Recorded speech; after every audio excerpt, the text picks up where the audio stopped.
Kimangitoye. Totala kinzo sote. Siko soki Mathieu nazalaki Kimbangis. Tolongaki ko votenan. Kimangitoye. Omoni. Pamba tele loto yebi que Satana a l'équipe niveau ya kotala poso. Kala, excusez-moi s'il y a des francs-maçons.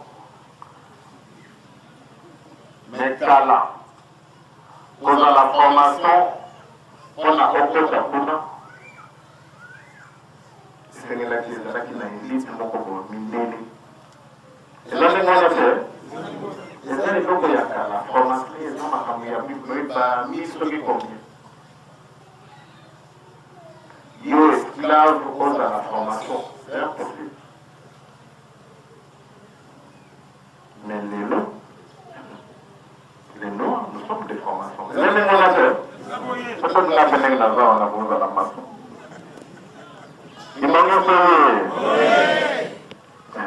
être maçon, c'est synonyme de réussite. Et là, les monateurs, il manque de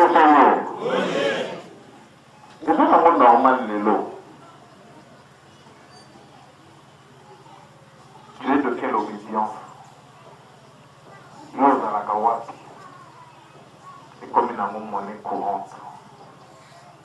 Donc, Satana a l'équipe niveau ya kota la poso. Ya mwana na lobaki ata Obama leki et que changer le côté pona ilipona yona ngai mutu mwindu. Pambate, et c'est une totale identité spirituelle na yi. Mais, allons-y, mutu mwindu. Bisonyo soto wana mabonde. Obama.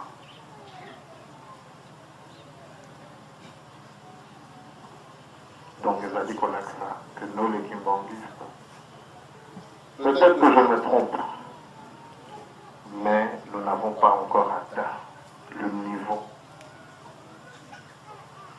Papa Batia qui dit sur un niveau, mon copoye, mais bisoto.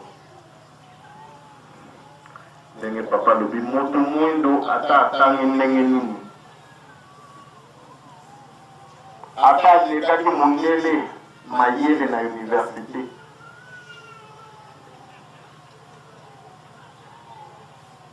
Azwaki avec mention.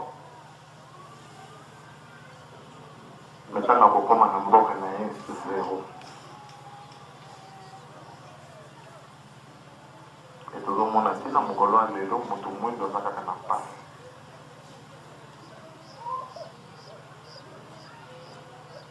Papa, moi, l'on a vu que qui m'a dit, c'est ok, baba, baba, biso ma banga. Pambate, bizaleli na biso, yango nde mtekosala ke baba ma biso ma banga. Pambate, bizaleli na biso, ekozala ya banlimité.